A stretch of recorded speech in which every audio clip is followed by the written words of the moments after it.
Welcome to the Why God Why podcast. My name is Peter Englert. I am here with our illustrious, or actually I should say fantastic producer, Nathan Yoder, and then our remarkable co-host, Alyssa Matz. Alyssa, I feel like we should title the type of episodes that we have you co-host for. The best episodes ever. Well, I'll let you, Aaron, Amanda, and Aaron McGinnis figure that out. But we are here with Sara Albinger. The cool thing about having Sara's from Browncroft. This podcast is brought to you by Browncroft Community Church and the Loom Vaz Network. We're here to respond to the questions you don't feel comfortable asking in church. And Sara is going to respond to the question, why won't my chronic pain go away? Yeah, that's a good question, and I'm really excited to get into this. So Sara, welcome, first of all. Thanks for having me. Yeah, of course. So would you mind sharing with us and sharing with our listeners a little bit more about you, about your background, about your faith journey? Just who is Sara? Sure. So I am one of the lucky few in the world that I was born into a generational Christian family. So, my grandparents, their grandparents, maybe all the way back to Jesus Christ himself, who knows, were all followers of the faith. So I was raised in that kind of environment. I went to Grove City College, which is a small Christian college in Pittsburgh, where I met my husband and graduated with a degree in psychology and eventually got my master's in healthcare analytics. We moved to Rochester in 2016. 2016. And we have been living there since. We attend Browncroft, as you guys know. We now have 2 kids. So we have my daughter, Esme, and my son, Jack, and we are going to be having a third soon, which is exciting.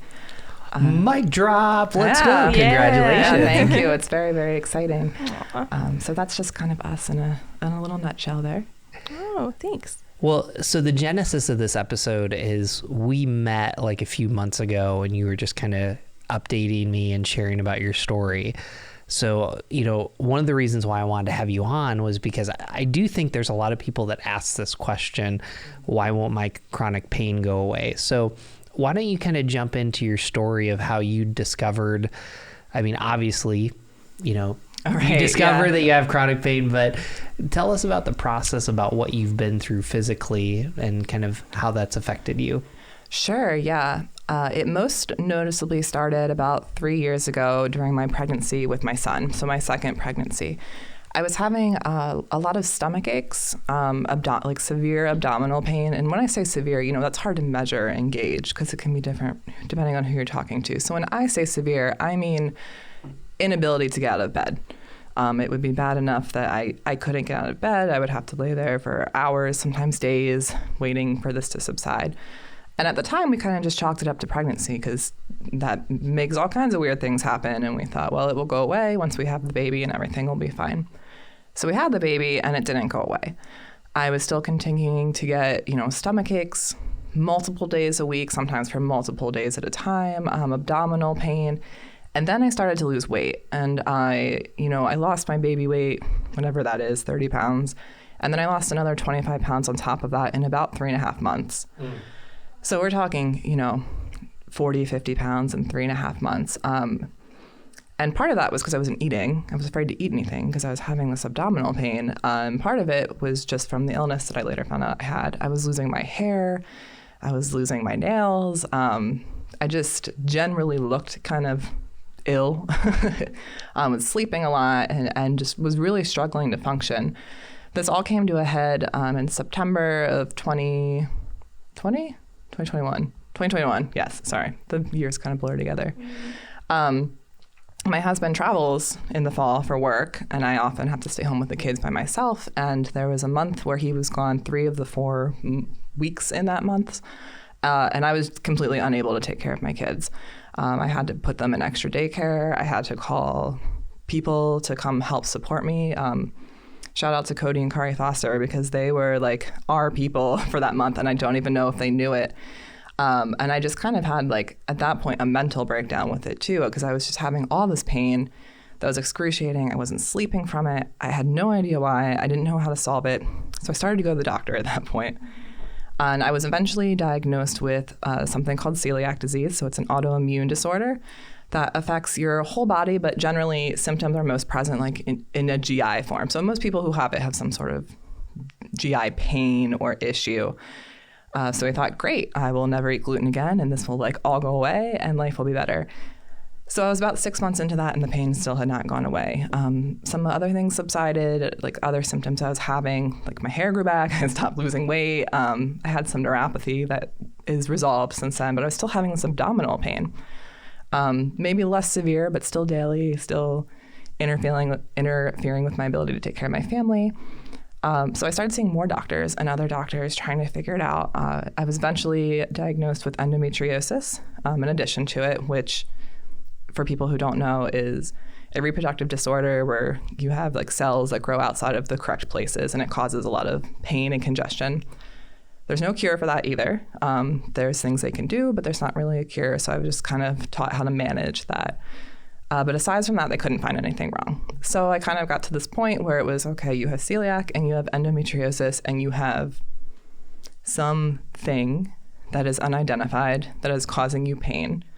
And that's more or less where I left off, and then I got pregnant. So, yeah. So that's a little background into my chronic pain and some of the things that have caused it and some of the mysteries that surround it that, you know, many people struggle with every day, even outside of my, you know, my own condition.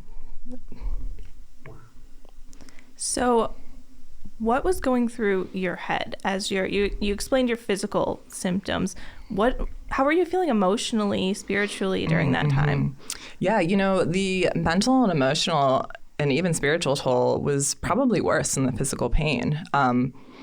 My diseases are such in that they didn't have significant physical manifestations. So many people would see me every day and I looked normal. In fact, some people would say with that much weight loss, I looked great. So that was really challenging because people would look at me and I looked fine. And from, you know, moment to moment, maybe I was okay, but not overall. And it kind of created some mental dissonance where I felt like I should be okay because I looked okay, but I wasn't. And I couldn't explain to people the pain is on the inside and you can't see it. And there's always, you know, anytime there's an inability to give an answer, when there's that unknown for a cause of pain, you know, that causes a lot of mental anxiety. It's very, you know, when is this going to strike? What is causing it? Am I doing this to myself? Am I making it worse? So it definitely caused a lot of anxiety and severe depression for me. So I had never had depression before, like clinical depression. I had no idea what the symptoms even were. I was really blessed to have a great doctor who recognized those symptoms in me when I was visiting and was able to help put me on some medication to resolve that. So it has emotionally been much better, but I would say that the weight and the difficulty from that is actually worse than the physical pain a lot of times. Yeah. Hold on one second. I want to kind of come back because you just said something there that I think is actually really important.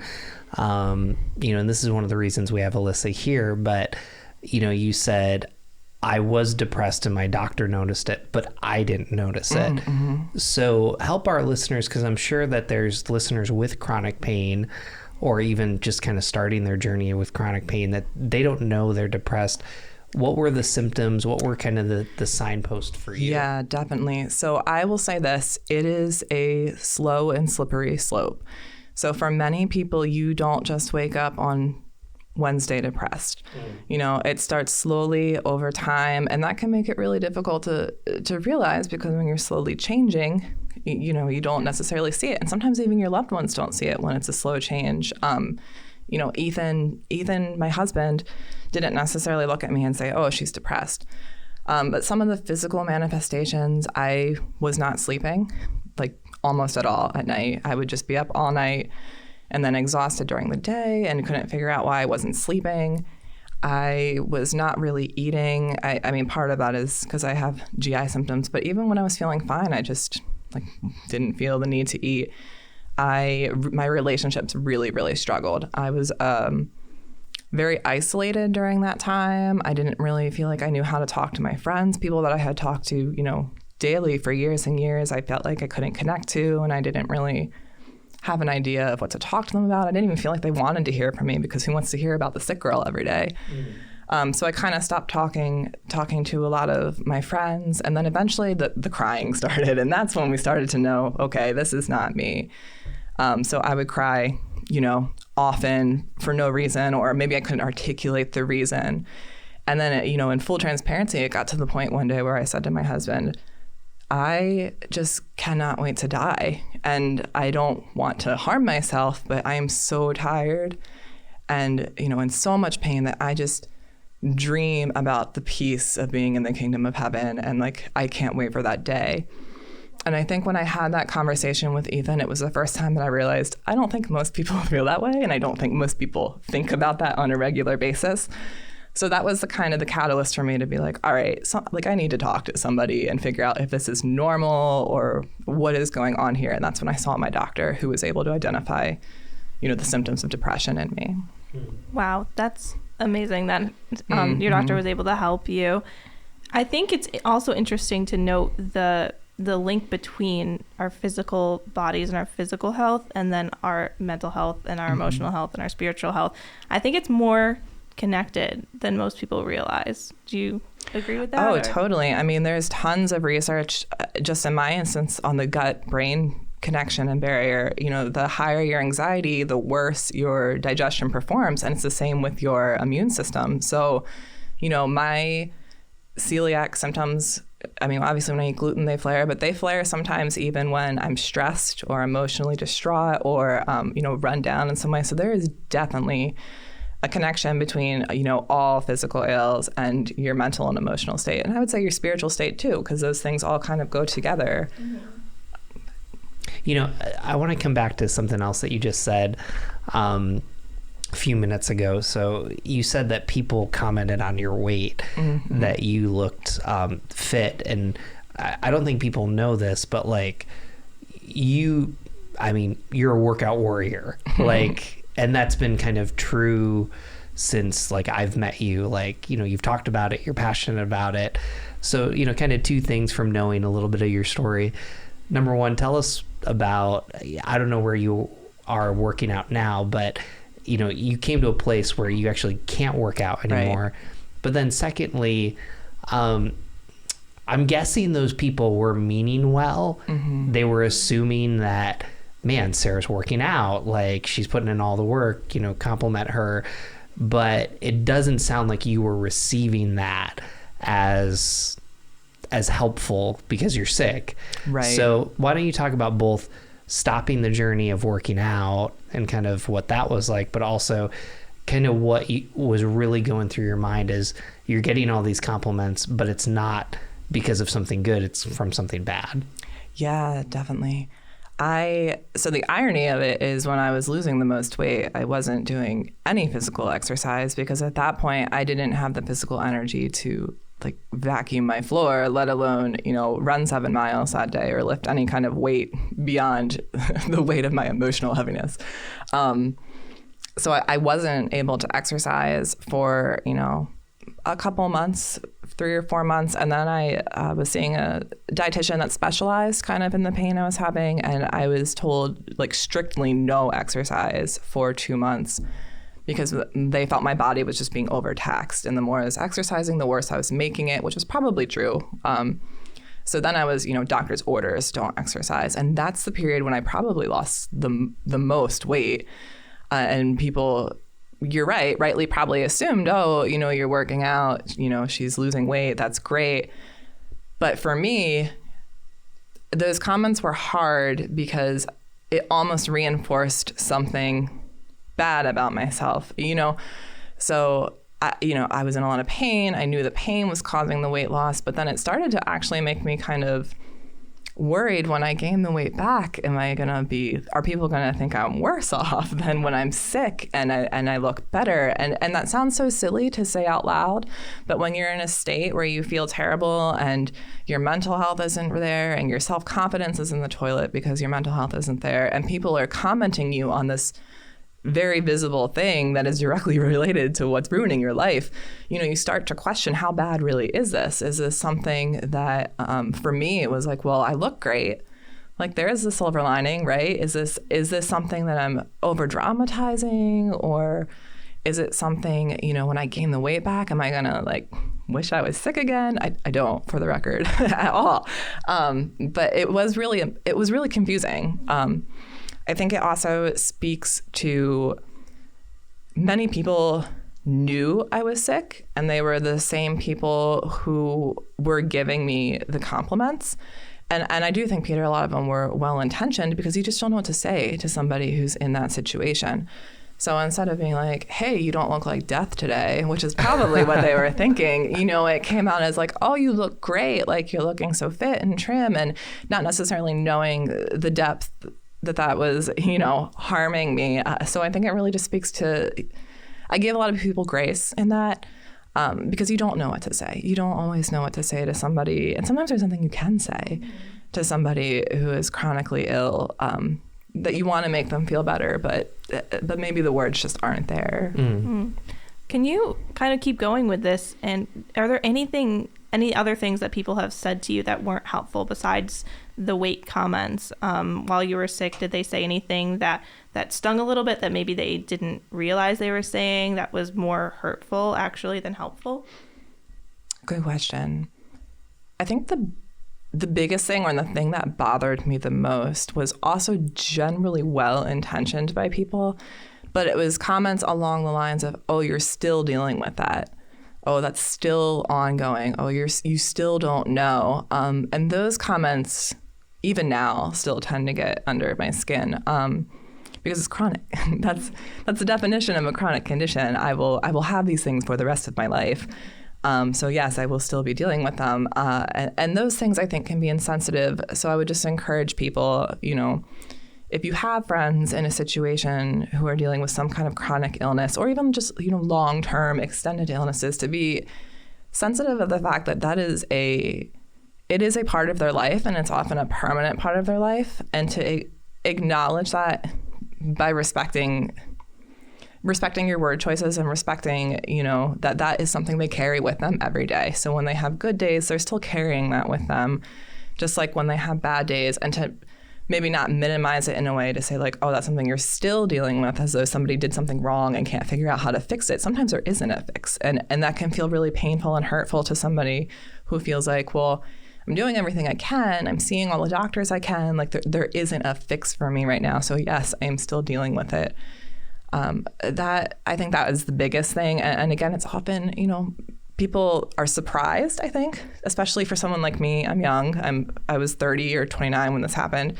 People were often really surprised that, like, you're still sick. Like, you're so young. How can this be? That, it's often well-intentioned and just comes out of a place of surprise or concern, but can be really, difficult to absorb when you're on the other end. Well, because you mentioned 2 diagnoses, are both of them, they're treatable, but they're not curable, correct? Correct. Yeah. Both are treatable or manageable, but neither has a cure. Wow. So I kind of want to lean a little bit more on the spiritual side, and just kind of shift, because I think we're going to come back to these themes. Tell us about your relationship with God. And as a pastor, I wish people could get in my brain on Sunday morning, because the things that inspire me the most are when I see people show up to church online or in person. Just this week, one of our volunteers who just got treated for cancer showed up online to host a service. And I was like, you didn't have to do, and like, they needed it for them. And I was just very appreciative, but it's like, hey, it's okay if you take off like that. And, on Sunday mornings, and I look out through the crowd, I see you, I see Ethan, I see people that it's actually a miracle that you made it. Like, it's a miracle that you showed up because of all that you're going through. But then, I just kind of wonder, like, in this space, like, you're a strong person, and I mean that in every positive way. But where did you doubt or struggle with God, and trying to manage not just the physicalness of this, but also the mental health of depression? You've mentioned anxiety. Talk about your spiritual journey.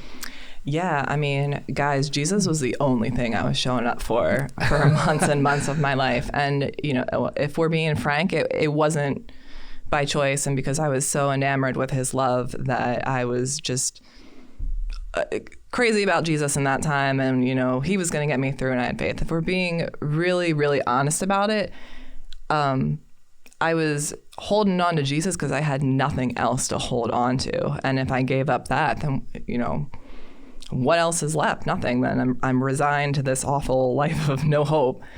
So it was a complicated, and still is, you know, a complicated relationship with my faith and my relationship with Jesus. I think at first, when I first was sick, there was a lot of hope. You know, we have that hope in Jesus. We know he is, you know, God is our healer. And I strongly believe that. Let me be clear, strongly believe that he may not heal me, but he is our healer.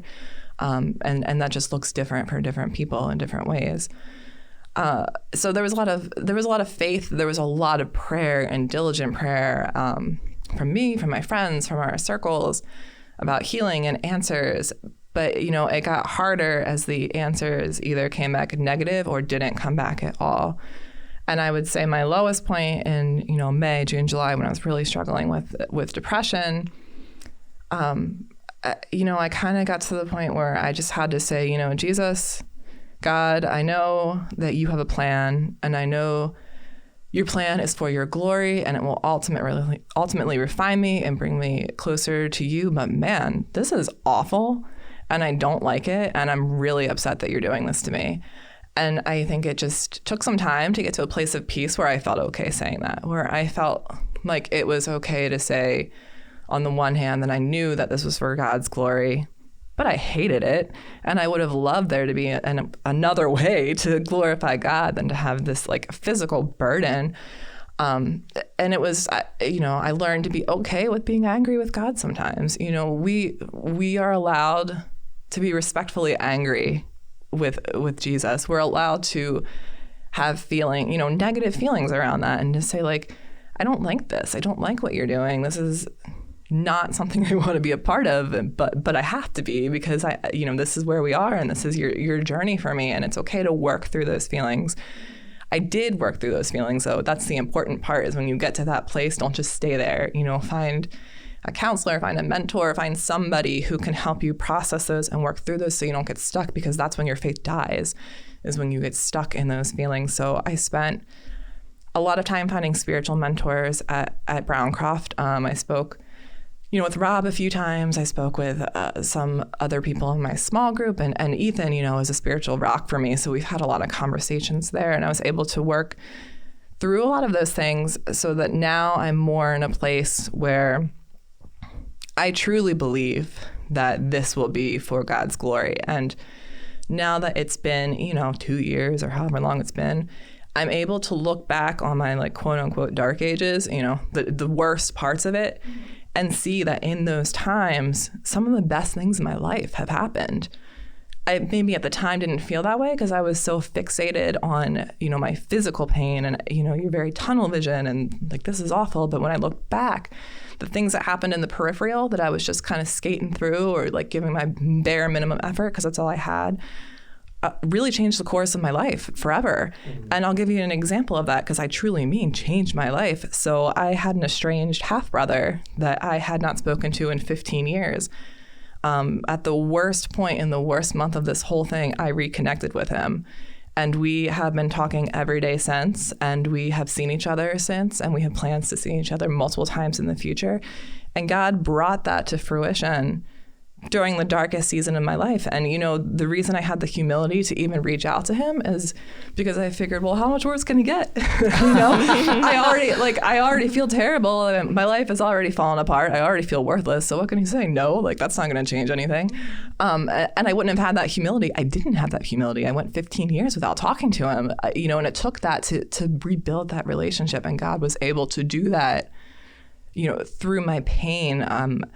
I've grown spiritually significantly in that amount of time, and my trust and my faith in him. And, I got pregnant with my hopefully third child during that time, which is just a miracle in and of itself. And that was when, again, we got pregnant when I was at my darkest didn't even think, it was possible, was having so many symptoms that even my doctors were like, well, good luck. And God made it happen because he knew that he was going to bring me here someday to tell this story of how he brought these things about in my pain. But all that to say, it's a relationship. Your relationship with Jesus is a relationship. We have fights, all right? Like there are days or weeks where I have pain and I'm like, God, well, maybe you're dropping the ball this week. And of course, he has to remind me with the Spirit that like, no, you can't see the end, hang in there. And it's a little bit of give and take. I want to stop you because I'm sure there's people that are listening to our podcast that whether they're de-churched or unchurched, they're sitting back there and they're like, why put up with it? Like, because you talked about like I had nowhere else to go, and so people are like, well, is Christianity a crutch? Like, it's yeah. and I guess in what you just shared there, like, what would you say to our friends that might not be following Jesus? They might be interested. They're like, why put up with this? Like, why? Like, I don't know. Yeah, I get what you're saying. I would say it's hard in the moment to figure out why you would put up with it. And if I'm being really honest with you, there are many days, I'm a journaler, where my journal entry was like, this is crap and I'm done. Good luck. Like, I'm out. You can figure this out, God. Like, I can't do it. And in those moments and in those days, and sometimes it's in those weeks, it is really hard to why would I put up with it? And the answer is I don't want to anymore. But that's where disciplines come in and where you have to choose to follow Jesus anyway. And at the end of a day, a week, a month, and a year, I'm able to look back and I can tell you with absolute certainty that the good that came out of this time period still outweighs all of the bad. That God has proved himself to me to be faithful and loving and kind and merciful, and has blessed me tangibly, with trips and kids and family and this and that, and spiritually and emotionally, and even in some ways in my health in that last year. And so I think looking back makes it a lot easier to keep looking forward. So, I am a big fan of keeping a blessings journal. I write down prayers that have been answered or prayers I didn't even have, like things that God did for me. And I do that on purpose. I've been doing it for years because I know for me, especially now in those moments, it's hard to hang on. But then I have the confidence to look back and say, look at all these things that happened. And if this happened before, it can happen again and it will happen again. And that gives me the strength, to carry on into the future. Wow. Your story is I'm just so inspired. Just the way you have hope and your resiliency. I'm just like in awe of listening to you right now. So thank you for being honest and for sharing how you're really feeling during the time or how you were feeling. My next question for you is, if you could go back, I'm going off script here. If you could go back. We love when you go off script. Come on. If you could go back to Sara right before you found out or right before you started experiencing your chronic pain, and you're about to go through this awful season, what advice or what would you tell yourself? Oh, that's a good one. That's almost a hard question to answer because right, wrong, or indifferent, so much of this journey is also wrapped up in the birth of my son, because that's kind of what triggered it and that's what started it. And those two things are so closely related that sometimes for me it's hard to separate the feelings there and the the emotional response. And some background on that is after we had my daughter, I actually have a uterine condition that is extremely rare. And it makes it extremely difficult to have children. So I didn't know this until after I had my daughter. They discovered it and they told me and my husband, you might not have more children, and it's very likely that you won't have more children, just because of some of the risks and such there. So my son, for us, felt like a genuine miracle. And it was kind of this weird situation where, we were on a spiritual, emotional high of the birth of our son. Like, it can't get any better than this. And then like 6 months later, it was a spiritual and emotional low. It can't get any worse than this. So I think what I would tell me before that, before this all happened, is you can have both good and bad at the same time, and you can feel both of those at the same time, and that's okay. There was a lot of times where I struggled with saying like this was a bad day or a good day, but the reality is there were moments of bad in that day, but there were moments of good in that day. I don't look back on my son's first year of life and think like, what a miserable time. Ugh, would never do that again. I had a son and I watched him grow up and he was beautiful and he's hilarious and he's so stinking cute. And all of that happened at the same time that I was bedridden and scared and losing weight and had no idea what was going on. And those two things happen simultaneously. And they can be felt simultaneously. And that's really confusing when you're going through it, because we tend to, as people, like, it's all or nothing. We feel this way or we feel that way. And it's hard to feel both. Yeah. That I would just give myself the grace and the knowledge of you're going to have moments of both of these, and really hold on to the ones that are good, because another one's coming. We tend to, I think, when good moments come, they're fleeting and we forget that they'll happen again. But when bad ones come, like, oh man, it's it. This is the rest of our life. Nothing's ever going to change. So that's what I would tell myself. That's really good. That's really good advice. That's a great question. I'm so glad you asked that. Mm-hmm. And so I want to get super practical, because even just what you just said there, I'm thinking about the friends of someone that has chronic pain. Because like I'm hearing some stuff from you, and so like when I know someone has chronic pain and they're like, if we schedule coffee, they're 50-50, but like I know that like the literal 50-50 of it is I don't know how I'm gonna feel, right? Yeah, like, or so I'm just kind of thinking of the get together, like how would you want your friends to kind of, and also too, like the follow-up, like your two diagnoses aren't going away. Right. So like, what does that look like, to just have a good friend, what are your friends doing now? But I'm thinking specifically with communication, with like trying to schedule stuff, like these are very, like, it's important to be around people, but if you don't feel good, I don't know. Yeah, no, totally makes sense. I mean, I have been blessed to have a really strong, amazing community that has made this transition easier for me. And I can tell you some things that they have done that have helped. I think first we have to acknowledge that it starts with you. You have to be willing to be open and communicate with the people you love in your life what's happening. People can't help you if they don't know, your status, if they don't know your boundaries, if they don't know your limitations. And I understand that we don't want to tell that to the general public. I'm not walking around with a megaphone telling people like, I'm in the bathroom 10 times this week, or, whatever it is, or I threw out my back and I'm sleeping on the floor. But the people you love and you cherish and that are your active core, I think it's really important that you tell them and you're very honest and frank with them, especially about your limitations, which can be a hard, humbling conversation. I mean, I thought I was super Sarah before I got sick. And in some ways I was.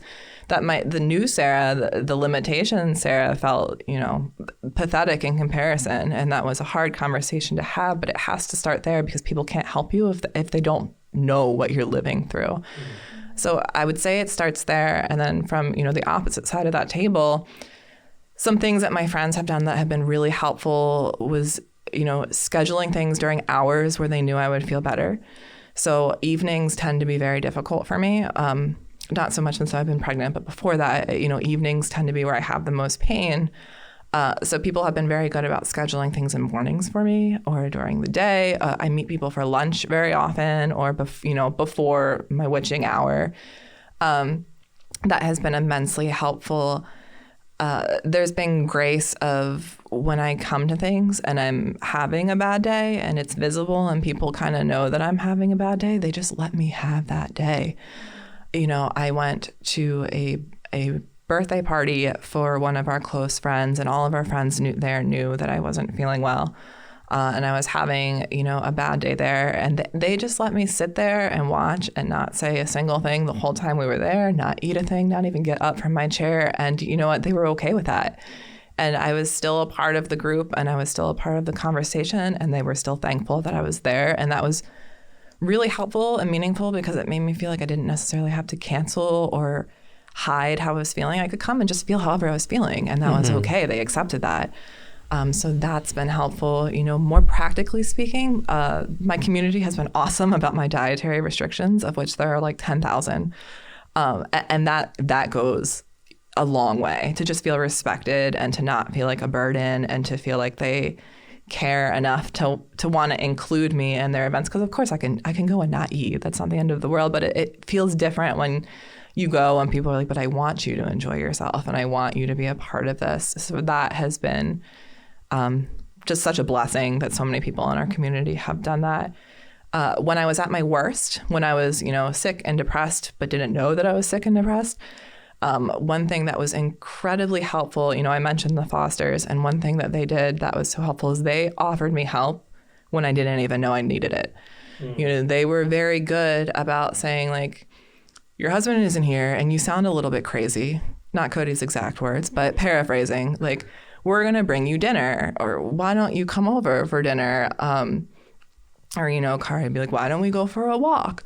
And these were probably things that weren't even a big deal to them. But for me, it was like, oh my gosh, somebody sees me, somebody hears me.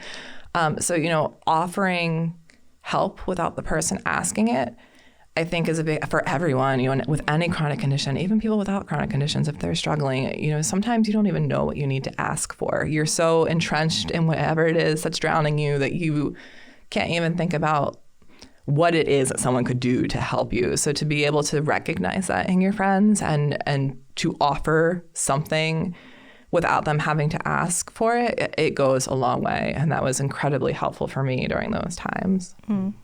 Yeah, that's very helpful. I know often, we've talked about this on the podcast before, people will see someone who's sick or see someone who needs help and they'll say, I'll pray for you.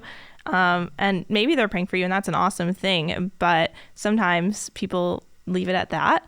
So to hear that your community kind of jumped in and actually acted on helping you and doing things with you and doing things for you is just really encouraging for me to hear. Yeah. And, I understand that we're busy and we have schedules and sometimes it's hard to make somebody a gluten-free dinner because that feels impossible even in my own home, or you can't be there to watch their kids and do their laundry, or I get that, and that's totally reasonable, and I respect that. But some other things like that you can really do that help, or just my friends just really allowed me to be sad without making me feel like the sad friend, if that makes sense. They allowed me to talk to them and kind of sit in my suffering a little bit and, acknowledge my suffering and ask me about it without treating me like I was Eeyore. And that was the defining characteristic of my life.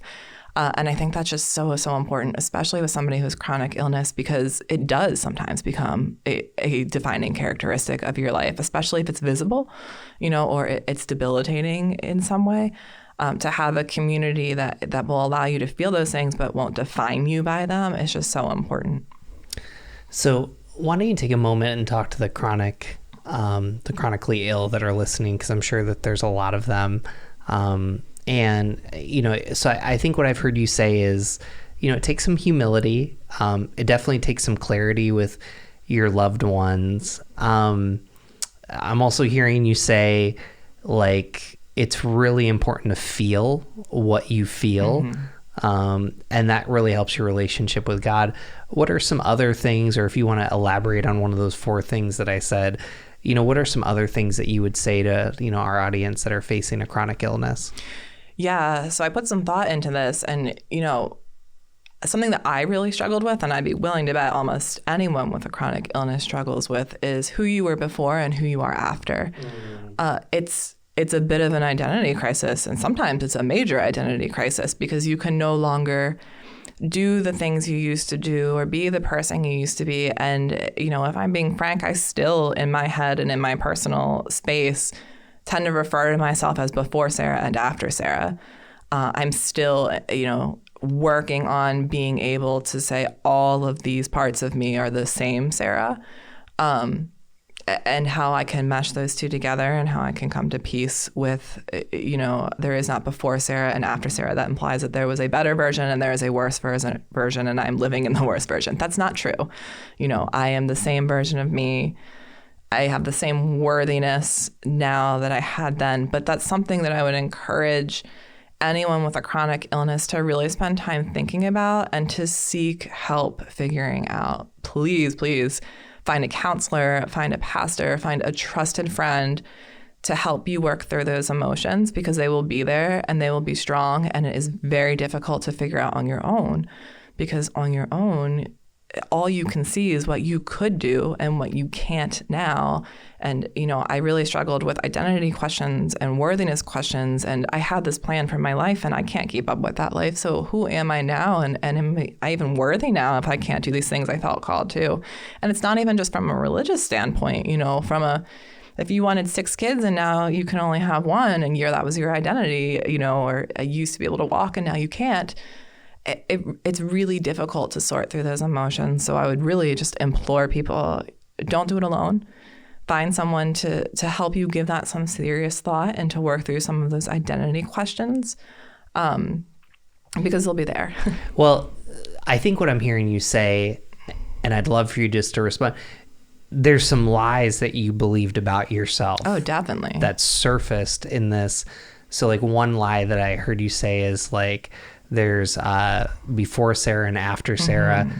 There's only one Sara and there's no better or worse. Right. What were some of the other lies you've kind of articulated, but maybe just to help, what were some of the other lies and how did you replace them with truth?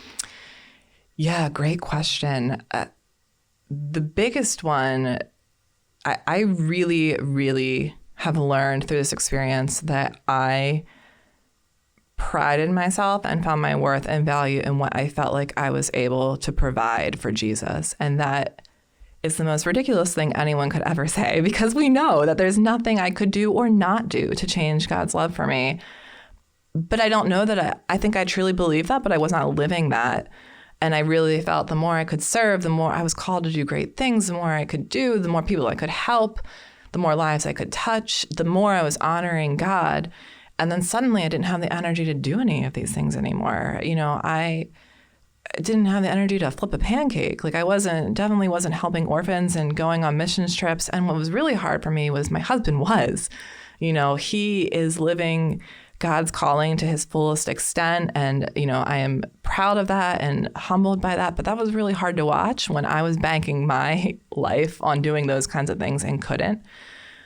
So I think God used this pain to kind of reveal to me, this egregious wrong thinking that I was having, to help pull me back into focus and think, how do I serve God now with these conditions that I have that he gave me, or he's allowing to happen, at least, knowing that this is his plan and he's choosing it and he believes I can glorify him in some great way like this, in this state.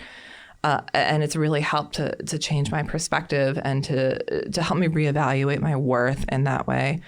Another big lie I believed, and I still struggle with believing, and frankly, I probably will my whole life, is that I can't be happy or I can't be at peace if I don't feel good again. There was a long period of time, at least a year, where I was just chasing and chasing and chasing and chasing some sort of cure and some sort of answer. And sometimes the chase was more exhausting than the actual, the actual conditions I had or the actual symptoms I had. Maybe I was having a month where they weren't that bad, but then the regimen that I was doing to try to quote unquote fix them was worse than, whatever. And that was based on this belief that I will never be happy again and my life will never be good again and I will never enjoy myself again and have fun again unless I can go back to that place. And some of that, was a misunderstanding of what true joy is and what true peace is. Friends, you can have that even in pain. I promise you that. I know it for sure because I do, and I have had moments of that. And through this time, God has really revealed to me the two don't go hand in hand. I mean, some of the days where I've had my worst pain, I'll give you actually an example. It's more tangible. One of the best things I remember about my daughter, Esme, she was, just turned 2. We had a 6-month-old. I was feeling, super great at that point. That was sarcasm. I was feeling super awful at that point. And I had a really bad flare that had lasted, I don't know, like 3 or 4 days. I was on day like 4. Just sitting in bed. I couldn't even put them to bed at night. And I was feeling really bad about myself because, like, what kind of mom can't even put their kids to bed at night? The fun answer there is a lot of moms, so don't feel bad about it. And my daughter came into my room and she sat next to me and she patted me on the head and she said, "Mommy, it's okay that you don't feel good. I'll sit here with you and I'll help you to feel better." Oh. And you're right. That is so sweet. You melt. And it was, a moment for me where it was one of my favorite things about her. I'm going to remember it forever. And I was in so much pain, but I don't even remember the pain anymore. I remember those sweet words from my daughter. And I remember thinking like, wow, we've modeled this for her. Like Ethan has helped model a response that my daughter has learned how to be compassionate for other people in this way. And she's showing that to me. And how amazing is that? And, I was able to start replacing the lies that I had told myself that I'll never be happy again with moments like that where I'm able to see, yes, you can be. So that was a big one for sure. Wow. Oh my goodness. I don't know where to go from here. This is so good. Man, this time went by really fast. I just want to commend your courage. It's not easy to come on a podcast and say I have a GI problem and all this stuff. And I think, and I say that more because I think the more we talk about it, the more people feel free to, you don't have to go into every depth of the diagnosis or but to be able to say to someone, this is what my life feels like, it actually invites a deeper connection. So I appreciate that. So here's the good news, Sarah. Our last question is, what does Jesus have to say about this topic? Alyssa and I, we're going to try to answer this, and then you get to clean up whatever mess we left. So does that sound good? So, do you want to go or do you want me to go? You know what? You make the call. You go. Wow, look at that. So all throughout this conversation, my mind definitely goes to the times that like Jesus healed people with chronic pain. And I think sometimes we forget in the New Testament that there's people that lived near Jesus that didn't get healed, and in 2 Corinthians, the writer of that, his name's Paul, super spiritual, he brings up that he has this thorn in his flesh, and we don't know what it was. And actually, probably to our credit, to not know what it was, it actually becomes more applicable. But a lot of commentators think that it was something that was, it was something physical. It was something chronic that wasn't going away. And he says, "My grace is sufficient." And it's interesting. I loved what you said to the people that are unchurched or don't follow Jesus, or maybe they're deconstructing because they're going through pain right now. And, I think what you've unpacked in this episode is Jesus is actually really close in the mess, and Jesus experienced the mess. And when you read about the people that have the most hope, when you read about people that know the most pain, Jesus is this common denominator in all of that. And so again, I just kind of appreciate that, because something that doesn't get talked about with the Bible, but we talk about the Psalms are basically, more than half are somebody really angry with God. And if God was super insecure, God wouldn't put them in there. And so to be able to say, why won't my chronic pain go away? I think Jesus comes in the middle of our messes with us. So yeah. Alyssa. Yeah, I like that. That's close to what I was going to say. So actually, being honest, I struggle with migraines, and so they can be chronic at times. It gets better and worse depending on when, but I've had them for going on 10 years now. Wow. So I've been on medicine, off medicine, neurologist, all of that stuff. So not that I can completely relate with your story, but there is pain there, and there is times where I'm asking God, why won't my pain go away? And I think I'm still wrestling with that, and I'm still trying to figure that out. But one thing that I have learned just over time and in my spiritual walk is that the presence of pain doesn't mean the absence of Jesus. Just because something we may perceive as negative is in the room, that doesn't mean that Jesus isn't too. He can be there, and he is there. We often associate God, well, he is good, he is holy, he's perfect. And so we associate that as humans with positivity, happiness, health, joy, energy, all of this stuff. And so when we aren't having those things, we think that God can't be there. But we forget that God also created grief and pain and loss and things that we don't normally associate as being positive. So yeah, I think it's just important to remember that even in pain and suffering, Jesus is there. And just because we feel bad or feel a negative way does not mean that Jesus isn't in the midst. And it doesn't mean that in the future we're always going to feel this way. Maybe we will. But that doesn't mean that Jesus is leaving us or isn't there with us while we're going through that. You can wrap that up and make it all shiny for us. Yeah, I mean, you guys said so many great things. I guess the only thing I would add is,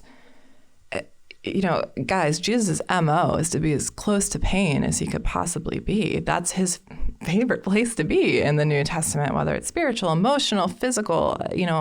Jesus is where the greatest source of pain is for most of the New Testament. And I would encourage anyone who's really struggling with any kind of chronic pain or, depression, migraines, any kind of long-term pain to read Psalm 22. David is in some state of crisis, of pain, and he's literally foreshadowing Jesus's crucifixion. He's saying, they're piercing my hands, they're, attacking me, all these physical things are happening to him. And then the next psalm is Psalm 23, and he's like, the Lord is my shepherd, I shall not want. And I think that's really indicative of who God is. And it's a great reminder that, we are not on God's time. God is on his own time, and he is not necessarily going to align with what our expectations are, but there is no suffering that will not end. And maybe it won't be earthside. Maybe I know for certain I will have these afflictions my whole life, but they will not be something that I cannot overcome and I cannot thrive in with Christ, because that is what he wants us to be. He wants us to thrive in him. And I would just encourage people to remember that God is not working on our time schedule, and you may not see the glory and I don't want to say results, but you may not see the outcome ever in this lifetime, but there is one, and you will see it eventually. And he promises that over and over and over in scripture, and to just hang on to that knowledge and that truth when you're going through those times, that God will do the things he has promised, and you will see those at some point in your existence. Wow. This is the reason why we started this podcast, to have conversations like this. So thank you for being a part of that. Sara, if people want to follow you, where's the best place to get a hold of you? Yeah, sure. So I'm only on Instagram because I'm not cool like everybody else. So you can follow me on Instagram. My handle is my name, Sara, Sara Albinger. Or, say hello if you see me. I look mean, but I promise I'm really nice guys. So. You don't look mean. Anyways, you can go to our website, to whygodwhypodcast.com, click subscribe. You'll get this episode and many others. We're so glad that you've joined us today.